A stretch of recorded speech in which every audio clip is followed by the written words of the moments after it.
It's Julia. And Bobby. And we're back with another video. This time we're talking about golden retrievers. We're joined today by Thor and his son Soul. These are our little babies. So, golden retrievers are the epitome of family pet. They are probably the most loving thing on the face of the earth, as you can see by the 75-pound lapdog I have right now. They literally love everything. Thor here has successfully made friends with squirrels, rats, snapping turtles. There was a deer that used to come and visit him every day. No one is afraid of a golden. Yeah. They would be the worst guard dogs imaginable. But if you have kids or you just want like a real active member of the family, then that's where they shine. Yeah.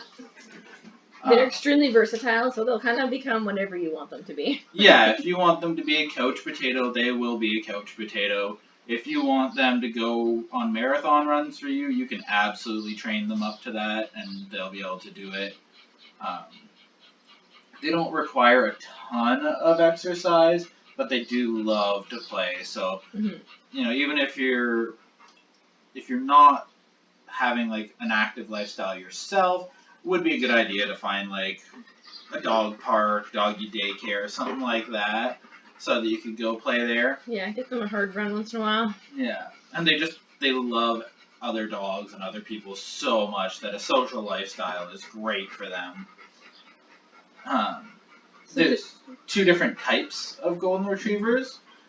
There's the English cream and the American. The English tend to be shorter, stockier, whiter, whereas the Americans tend to be a bit taller, a little bit more on the red side, a little bit longer features. There's also what's called field goldens. That's what you want if you're actually going to take them hunting. 90% of goldens have no instincts left in them. They are a family pet and have no clue what they're doing hunting. One of Thor's sons was bought to be a hunting dog. We told them flat out it's not going to work, and they called us shortly after and said, yeah, he's trying to make friends with the ducks. But they love him anyways. So, as a side note, another difference between the American and the English-style Goldens, statistically, the English have less instances of cancer, and they actually have longer lifespans, typically.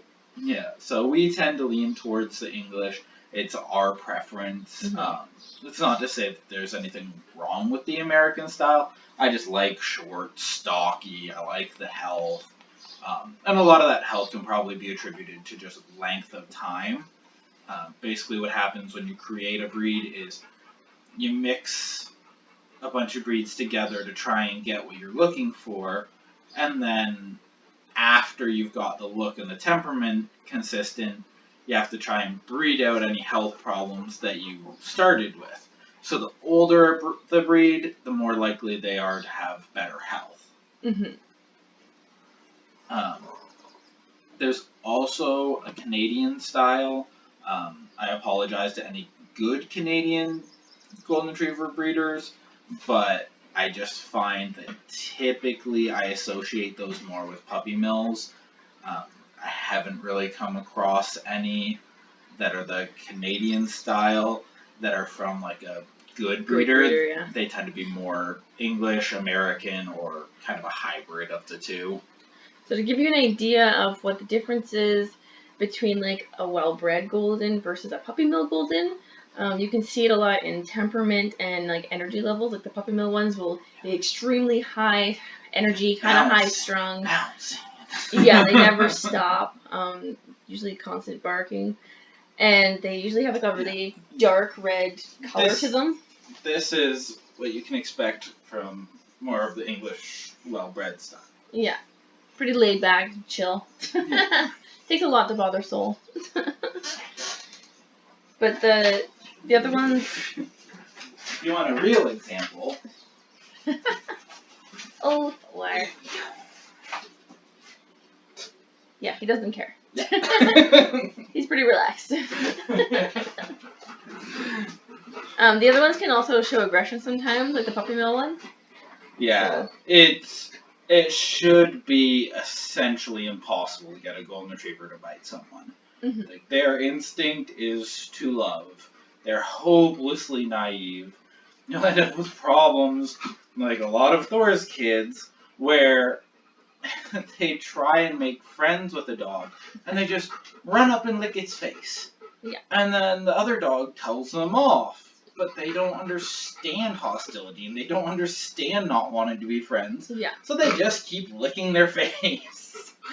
So you're definitely going to find that they're overly friendly as opposed to actually understanding normal societal views. I do find that because Mom breeds golden retrievers, and some people have a hard time leash treating them because they always want to go say hi to people and other dogs.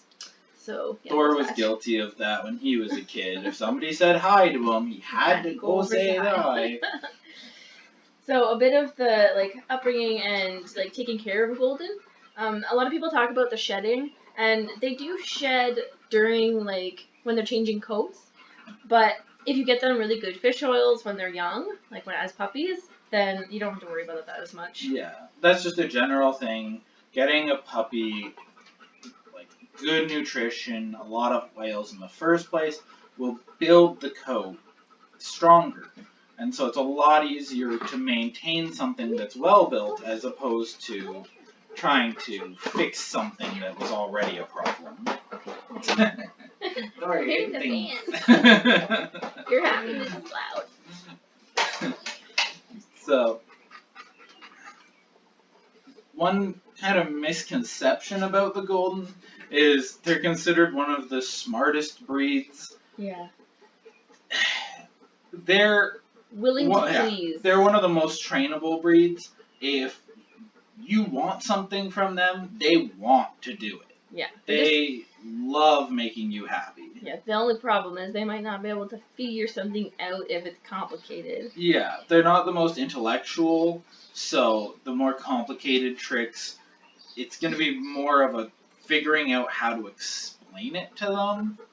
But as far as if you get the point across to them, then they're going to do it almost 10 times out of 10. Mm-hmm. We've had a lot of instances where they'll do a trick that they haven't been taught just because they're trying so hard to figure out what you want from them.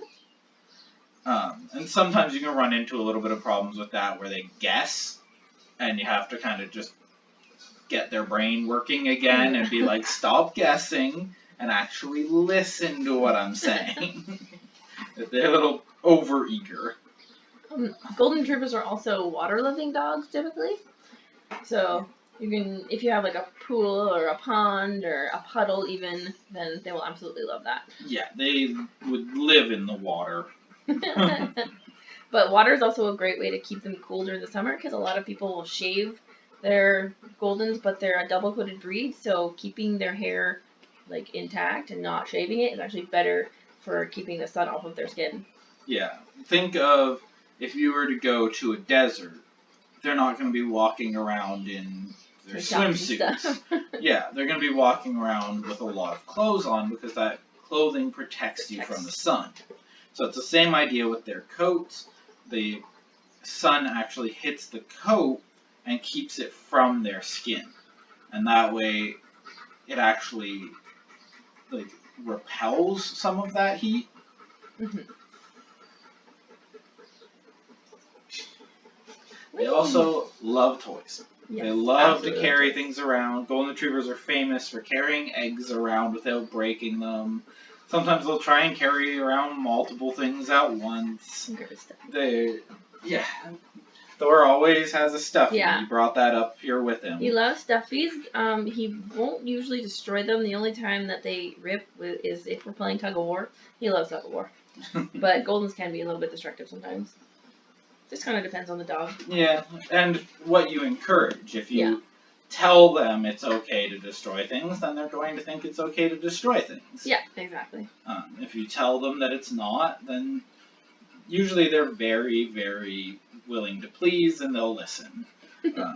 Thor is an extreme example of being easy because when our girls go into heat and we don't plan on breeding them, all we have to do is just tell him to leave them alone and he can be, as long as we're supervising, he can be with the girls, not trying to breed them. Yeah.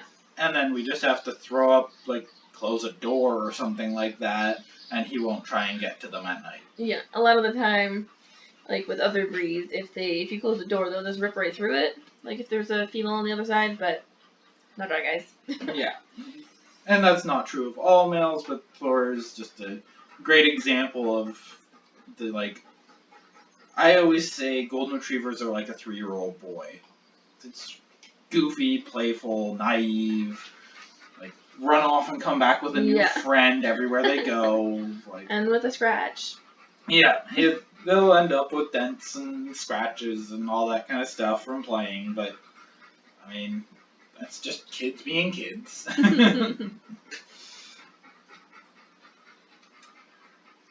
Alright. Anything else to I think that's the majority of it.